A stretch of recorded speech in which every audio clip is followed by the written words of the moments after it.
नमस्कार, मैं हूं आपके साथ विशाल कालरा और शुरुआत कर रहे हैं इस वक्त की बड़ी खबर के साथ। प्रवासी मजदूरों को लेकर एक बड़ा फैसला लिया गया है। घर जाने के लिए राज्यों की इजाजत अब जरूरी नहीं है। रेलवे को किसी भी राज्य में भेज सकेगा श्रमिक ट्रेन।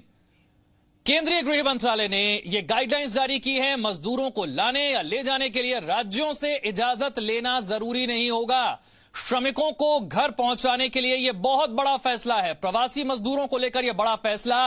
लॉकडाउन के दिनों में हमने देखा लगातार सड़कों पर प्रवासी मजदूर पैदल चलते नजर आ रहे थे और कहीं ना कहीं अड़चन बन रहा था। राज्यों से इजाजत लेना अब उसे भी हटा दिया गया है। केंद्रीय गृह मंत्रालय ने नई गाइडलाइंस जारी की है। मजदूरों को लाने ले जाने के लिए राज्यों से इजाजत लेना जरूरी नहीं होगा। प्रवासी मजदूरों के हित में यह बहुत बड़ा फैसला। घर जाने के लिए राज्यों की इजाजत की जरूरत नहीं होगी। रेलवे किसी भी राज्य में श्रमिक ट्रेन को भेज सकता है और उसके जरिए इन प्रवासी कामगारों को, श्रमिकों को अपने राज्य में, अपने गांव तक पहुंचने में मदद मिल पाएगी। यानी कि सड़कों पर वो पैदल यात्रा अब खत्म होती नजर आ रही है। उन श्रमिकों को ट्रेन के जरिए बिना राज्य की इजाजत के उनके अपने राज्य में पहुंचाया जा सकता है। वो अपने गांव तक पहुंच सकते हैं, घर जा सकते हैं। उन्हें वो पैदल चलने की पीड़ा सहन नहीं करनी होगी। ये बहुत बड़ा फैसला है प्रवासी मजदूरों के हित में, उनके हक में, और केंद्रीय गृह मंत्रालय ने इसे लेकर गाइडलाइंस जारी कर दी है। ब्रह्म प्रकाश ज्यादा जानकारी के साथ। ब्रह्म प्रकाश, क्या है इन गाइडलाइंस में? देखिए विशाल, रेल मंत्रालय की तरफ से जानकारी दी गई है कि 1 मई को जो सर्कुलर पहले जारी किया गया था गृह मंत्रालय की तरफ से रेलवे को लेकर, वो वापस लिया गया है और एक नया सर्कुलर आज जारी किया गया है ट्रेनों के परिचालन को लेकर, जिसमें रेलवे की तरफ से ऑफिशियल तौर पर, मैं आपको आधिकारिक जानकारी बता रहा हूं जो रेलवे की तरफ से हमें दी गई है। रेल मंत्रालय की तरफ से कहा गया है कि गृह मंत्रालय के सर्कुलर के मुताबिक अब ट्रेन में श्रमिकों को ले जाने के लिए उस राज्य की परमिशन जरूरी नहीं है जहां के वो श्रमिक हैं, जहां वो जाना चाहते हैं। यानी सीधा सीधा मतलब इसका विशाल ये है कि मुंबई से यदि मजदूर बंगाल को जाना चाहते हैं, वो बंगाल के हैं, तो मुंबई से रेलवे सीधी ट्रेन चला सकता है और बंगाल ले जाकर उनको मजदूरों को वहां पर छोड़ देगा। अब बंगाल सरकार की परमिशन की जरूरत नहीं रहेगी। अभी तक कई राज्यों में ये दिक्कत आ रही थी, जिसके चलते आप देखिए कि दिल्ली बॉर्डर पर किस तरह से श्रमिकों की भीड़ लगी हुई थी और रेलवे बड़ी तादाद में ट्रेनें नहीं चला पा रहा था। अभी तक स्थिति थी उससे अड़चन कैसे पैदा हो रही थी और अब जो नई गाइडलाइन है इससे सहूलियत कैसे होगी प्रवासी कामगारों को? विशाल, देखिए अभी तक जो नियम थे उसके मुताबिक जिस राज्य से मजदूरों को जाना है और जिस राज्य में जाना है, दोनों राज्य सहमति बनाकर रेलवे से रिक्वेस्ट करते थे ट्रेन चलाने के लिए। तब रेलवे ट्रेन चलाता था दोनों राज्यों की सहमति के आधार पर। दोनों राज्यों को ही अपने नोडल ऑफिसर नियुक्त करने होते थे और वो आपस में कोऑर्डिनेट करते थे रेलवे के नोडल ऑफिसर से। तो अभी एक ये मैकेनिज्म बना हुआ था, लेकिन अब इसमें बदलाव किया गया है। जो आज रेलवे की तरफ से जानकारी दी गई है कि गृह मंत्रालय ने नया सर्कुलर इशू किया है और रेलवे के लिए ट्रेनों के परिचालन को लेकर अब यह है कि एक राज्य कहे कि भाई मुंबई से या इस जगह से मजदूरों को जाना है, लोग जाना चाहते हैं, आप ट्रेन दे दीजिए। रेलवे ट्रेन उपलब्ध कराएगा और चलाएगा। अब ये नहीं है कि जिस राज्य में वो मजदूर जाना चाहते हैं, यानी बिहार में, उत्तर प्रदेश में या पश्चिम बंगाल में, जहां वो मजदूर जाना चाहते हैं या किसी और राज्य में, अब उन राज्यों की परमिशन की जरूरत नहीं रहेगी। सीधा सीधा इसका मतलब ये है कि रेलवे सीधे ट्रेन चला पाएगा। ये कहीं डर तो नहीं कि इसे लेकर फिर राजनीति शुरू हो जाएगी? क्योंकि कई राज्य ऐसे हैं जो नहीं चाहते हैं कि कुछ राज्य जो उन्होंने चिन्हित कर लिए हैं वहां से ट्रेनें उनके राज्य में आए, उन्हें डर है संक्रमण का। तो ऐसे में राज्यों को जानकारी देना जरूरी होगा। देखिए राज्यों को तो जानकारी दी जाती है और इसके लिए गृह मंत्रालय ने पहले से एक एसओपी तय कर रखी हैं कि जो मजदूर जाएंगे उन राज्यों को क्या क्या सावधानियां बरतनी हैं, तो वो तो राज्यों को फॉलो करनी होंगी। लेकिन अब ये है कि कोई भी राज्य अपने यहाँ मजदूरों की वापसी को नहीं रोक पाएगा, जैसा अभी बंगाल में हो रहा था। देखिए बंगाल में बहुत केंद्र और राज्य सरकार के बीच इसको लेकर आपने बयानबाजी भी देखी। रेल मंत्री ने ट्वीट किया था इसको लेकर, पश्चिम बंगाल सरकार से अनुरोध किया था कि ट्रेनों को चलाने के लिए परमिशन दें। फिर इसके बाद मुख्यमंत्री ममता बनर्जी का ट्वीट आया था। तो अब कोई राज्य इसको नहीं रोक पाएगा कि वो परमिशन नहीं दे रहा है, उस राज्य की परमिशन की कोई जरूरत नहीं पड़ेगी, क्योंकि गृह मंत्रालय ने जिस नियम के मुताबिक, डिजास्टर मैनेजमेंट नियम के मुताबिक जो रूल्स हैं, उस रूल्स के तहत इसमें अमेंडमेंट किया है और एक नया सर्कुलर जारी किया है। यानी अब उस राज्य की अनुमति की जरूरत नहीं है कि बंगाल हो, बिहार हो, उत्तर प्रदेश हो, उड़ीसा हो, यानी कोई भी राज्य जहां के मजदूर हैं जाना चाहते हैं। एक बार फिर से जरा ये बड़ी खबर अपने दर्शकों को बता दें और समझा दें कि अब तक प्रवासी कामगारों को, श्रमिकों को किस तरह की दिक्कतों का सामना करना पड़ रहा था और अब किस तरह से उन्हें राहत मिल गई है। एक और बड़ी खबर, दफ्तरों को लेकर स्वास्थ्य मंत्रालय की नई गाइडलाइंस भी सामने आ गई हैं और दफ्तरों में कर्मचारियों के बीच 1 मीटर की दूरी अब जरूरी बना दी गई है। मुंह को मास्क से या फिर कपड़े से ढकना जरूरी होगा। यह स्वास्थ्य मंत्रालय की नई गाइडलाइंस हैं। साबुन या फिर सैनिटाइजर से थोड़ी थोड़ी देर में अपने हाथ साफ करने होंगे।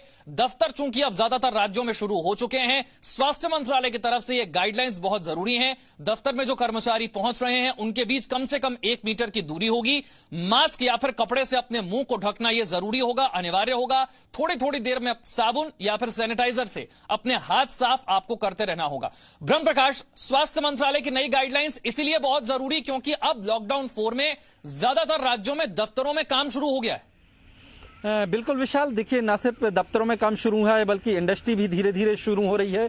लिहाजा इसी वजह से स्वास्थ्य मंत्रालय ने लोगों की सेफ्टी के लिहाज से विस्तृत गाइडलाइन जारी की है कि उनको क्या क्या करना है दफ्तर में रहने के दौरान, सावधानी क्या क्या बरतनी है जिसके चलते कोरोना संक्रमण कहीं भी ना फैले। सबसे जैसे आपने बताया कि जो गाइडलाइनों में है स्वास्थ्य मंत्रालय की तरफ से, उसमें यह है कि आपको 1 मीटर की दूरी बना के रखनी है। दफ्तर के भीतर भी आपको अपने चेहरे को मास्क से ढक कर रखना है, चेहरे को प्रॉपर तरीके से ढक के रखना है। इसके साथ ही टाइम टाइम पे अपने हाथों को सैनिटाइज करना है या साबुन से हाथ वॉश करते रहें।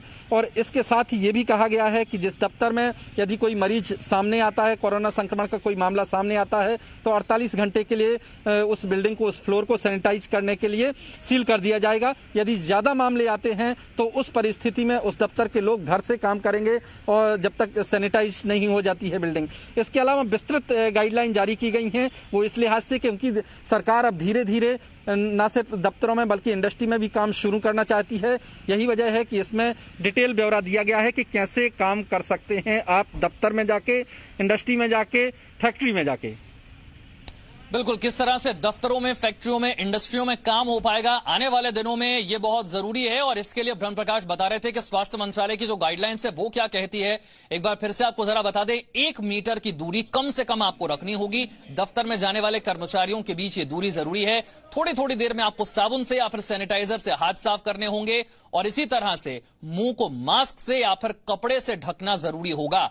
आने वाले दिनों में ब्रह्म प्रकाश क्या कुछ और गाइडलाइंस हमें देखने को मिल सकती हैं, क्योंकि हम देख रहे हैं कि लॉकडाउन खुलते ही बहुत बड़ी संख्या में लोग सड़कों पर आ गए। देखिए, इसके लिए स्वास्थ्य मंत्रालय ने पहले ही जो निर्धारित गाइडलाइन तय की हैं उसमें ये कहा गया है कि अगर बाहर भी लोग निकलते हैं तो proper social distancing, physical distancing को मेंटेन रखना जरूरी है। ये भी कहा गया है स्वास्थ्य मंत्रालय की तरफ से कि सोशल वैक्सीन यही है जो अभी कोरोना वायरस को फैलने से रोक सकती है। और आगे स्वास्थ्य मंत्रालय ये देखता है कि वक्त वक्त पर किस तरह के निर्देशों की जरूरत है, उस लिहाज से गाइडलाइन जारी की जाती हैं। तो जैसे जैसे दफ्तरों में काम बढ़ेगा, सरकारी ऑफिस में काम बढ़ेगा, उस लिहाज से आगे जैसे जैसे दफ्तरों में काम बढ़ेगा ये गाइडलाइंस जो है का पालन करना जरूरी होता जाएगा और स्थिति का समय समय पर आकलन किया जाएगा। उसके हिसाब से नई गाइडलाइंस आती रहेंगी। बहुत बहुत शुक्रिया ब्रह्म प्रकाश इस जानकारी के लिए।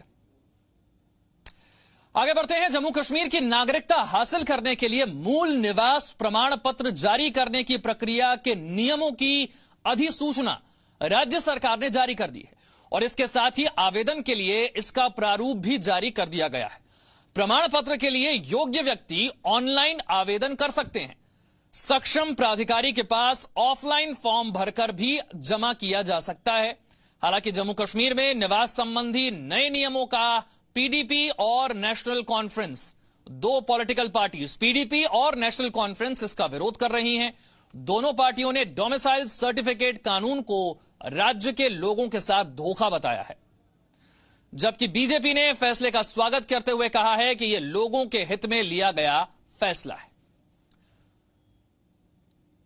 तो जम्मू कश्मीर में 15 साल तक रहना जरूरी होगा। किन्हें मिलेगा जम्मू कश्मीर का मूल निवास प्रमाण, यह आपको हम बता रहे हैं। मूल निवास प्रमाण पत्र उसे ही जारी होगा जो इन शर्तों को पूरा करेगा। जम्मू कश्मीर में 15 साल तक निवास करने वाले व्यक्ति या फिर 7 साल तक पढ़ाई करने वाले को प्रमाण पत्र जारी किया जाएगा। पढ़ाई करने वाले के लिए शर्त यह है कि संबंधित व्यक्ति ने जम्मू कश्मीर के शिक्षण संस्थानों से 10वीं या फिर 12वीं की परीक्षा भी दी हो।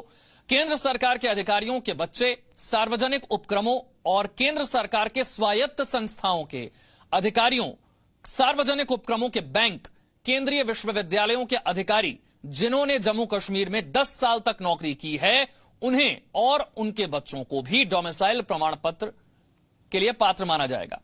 जम्मू कश्मीर में निवास संबंधी नए नियमों की अधिसूचना जारी होने के बाद किन्हें फायदा होगा, जरा यह भी समझ लीजिए। जम्मू कश्मीर में शरणार्थियों को अब नागरिकों के सभी अधिकार मिलेंगे। पाकिस्तान से आए शरणार्थियों को भी डोमिसाइल, नौकरी समेत सभी अधिकार मिलेंगे। जम्मू कश्मीर में पाकिस्तान से बसे और वाल्मीकि समुदाय के लोगों को इसका फायदा मिलने जा रहा है और राज्य के बाहर शादी करने वाली महिलाओं को भी इसका फायदा मिलेगा, जो पहले नहीं मिल रहा था। यह बदलाव हो गया है। बीजेपी अध्यक्ष जेपी नड्डा ने कहा है कि जम्मू कश्मीर के लिए नए डोमिसाइल नियम स्वागत योग्य कदम है। लंबे समय से शरणार्थियों को जो अधिकार नहीं मिल रहे थे वो अब उन्हें मिल पाएंगे। सभी के लिए समानता और गरिमा। राजू खेतनी ज्यादा जानकारी के साथ हमारे साथ है। राजू, ये जो बदलाव किए गए हैं पहले के मुकाबले अब क्या बदल गया है और जो बदलाव हुए हैं इनका फायदा, इनका लाभ उठाने के लिए क्या शर्त होगी? देखिए, ये जो आपने जो बताया उसमें काफी हद तक जो है चीजें आपने बता दी कि 15 साल जो है यहाँ पे रहना जरूरी है अगर यहाँ का नागरिक बनना है और यहाँ पे जो सुविधाएं जो लेनी है, नौकरी लेनी है या कुछ भी करना है, उसके लिए 15 साल का यहाँ का रेजिडेंट होना जरूरी है, तभी उसको डोमिसाइल जो है सर्टिफिकेट मिलेगा। लेकिन सबसे बड़ी बात जो अब ये भी जो है इसमें एक चीज जो मिसिंग जो थी, जो लोग जिसकी तरफ ध्यान नहीं दे रहे थे कि जो 47 में जम्मू कश्मीर POJ के जो रिफ्यूजी थे, पाक ऑक्युपाइड कश्मीर, POK जो पाकिस्तान को कहते हैं, POK उसमें POK के साथ जो है POJK आता है। पाक ऑक्युपाइड जम्मू कश्मीर के जो लोग थे, जो कि जम्मू कश्मीर में न रह के जम्मू कश्मीर से बाहर निकल गए, दूसरी रियासतों में जाके बस गए, वहां के नागरिक हो गए, उन लोगों को भी जो है उनको राइट्स जो है वो दिए गए हैं कि वो लोग भी यहाँ पे आके जो है सिटीजनशिप जो है जम्मू कश्मीर की क्लेम कर सकते हैं। उसके लिए 1 साल का टाइम पीरियड रखा है इस कानून में कि 1 साल के अंदर अंदर वो परिवार, क्योंकि उस समय जब वो माइग्रेट होकर यहाँ से चले गए थे, क्योंकि यहाँ पे जिस तरीके के हालात बने हुए थे, तो उन्होंने यहाँ से बाहर निकल जाना जो है वो सही समझा और वो यहाँ से चले गए थे। उस समय भी वो परिवार जो थे 5300 के करीब वो परिवार जो थे उस समय जो गिने गए थे उनमें से काफी कुछ पंजाब से लेके राजस्थान तक वो परिवार बसे हुए हैं। उन परिवारों को भी जम्मू कश्मीर की नागरिकता अब जो है वो मिल सकेगी इस कानून के तहत, जो अपने आप में एक बड़ी बात है। महिलाओं को जो यहाँ पे शादी के बाद राइट नहीं मिलते थे और उसके बाद जो है जहाँ पे एक कानून को बदलाव लाते हुए महिलाओं को मिलते थे, उनके बच्चों को नहीं मिलते थे। लेकिन अब जो है यहाँ की महिलाएं बाहर जिन्होंने शादी करी है, उनके बच्चों और उनके बच्चों को भी आगे जो है उनको भी जो है जम्मू कश्मीर की नागरिकता को जो है वो अधिकार जो है वो मिल सकते थे, जिसको लेके जो है PDP और नेशनल कॉन्फ्रेंस जो है वो सियासत। यही मेरा सवाल था राजू कि PDP और नेशनल कॉन्फ्रेंस, इन दोनों पॉलिटिकल पार्टीज का विरोध किस बात को लेकर है? देखिए, अगर हम बात करें इस बात को लेकर तो PDP और नेशनल कॉन्फ्रेंस को इस दौरान जो है पिछले 1 साल में जब हमको अगस्त में जब से 370 गई और उसके बाद से जो है उनको अपना जो है आधार यहाँ पे खिसकता नजर आया। उनके पास कोई ऐसा इशू नहीं है कि जो कि लोगों के सपोर्टेड इशू हो। हालांकि कश्मीर में जो उन्होंने सोचा था 370 जाने के बाद वैसा भी नहीं ऐसा कुछ हुआ। लोगों ने 370 का जो है उन्होंने जो है स्वागत किया, 370 यहाँ से चली गई, क्योंकि 370 का फायदा कुछ ही कश्मीरी परिवारों को ही था, जो कि पॉलिटिशियंस के थे, उन लोगों को था। तो लोगों ने उसको भी उन्होंने उसके लिए कोई विरोध के लिए कोई सुर नहीं उतरे, तो उनके लिए कोई ऐसा इशू नहीं है, कोई ऐसा मुद्दा नहीं है। तो इसको लेके जो है उन्होंने एक मुद्दा जो है ये बनाया। हालांकि पहले जब कानून जो है जब 370 गई तो लोगों को गुमराह करने के लिए ये दोनों पार्टियां ये कहने लगी अब बाहर के लोग आके नौकरियां ले जाएंगे, अब बाहर के लोग आके ये कर लेंगे, अब बाहर के लोग हमारे यहाँ पे कॉलेजेस में जो है वहां पे कब्जा कर लेंगे, हमारे बच्चों का क्या होगा। लेकिन जब सरकार ने अब 15 साल की ये कैपिंग जो है लगा दी कि 15 साल यहाँ पे जो रहते हो जाएगा उसको ही सिटीजनशिप मिलेगी, मिलेगी, उसी के ही बच्चे जो होंगे वो यहाँ पे नौकरियां करने के काबिल होंगे। तो जाहिर सी बात है कि अब जो है कि चपरासी से लेके KS ऑफिसर तक जो बड़ी नौकरियां हैं उन सभी पे जो है जम्मू कश्मीर के नागरिकों का ही अधिकार होगा। अगर बाहर का कोई आकर यहाँ पे 15 साल रह के सिटीजनशिप ले लेता है तो तभी उसको इसका अधिकार मिल पाएगा। तो यानी कि 15 साल तक जो है ये जो है वो सिक्योर है, यहाँ का फ्यूचर जो है बच्चों का जम्मू कश्मीर के।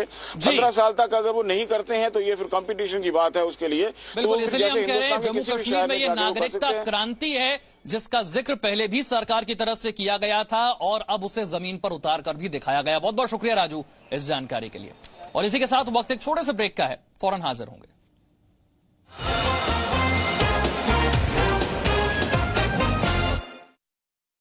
No signal, no worry. Presenting Z News app with live TV, latest updates and expert opinion. Available on Google Play and App Store. Download it now.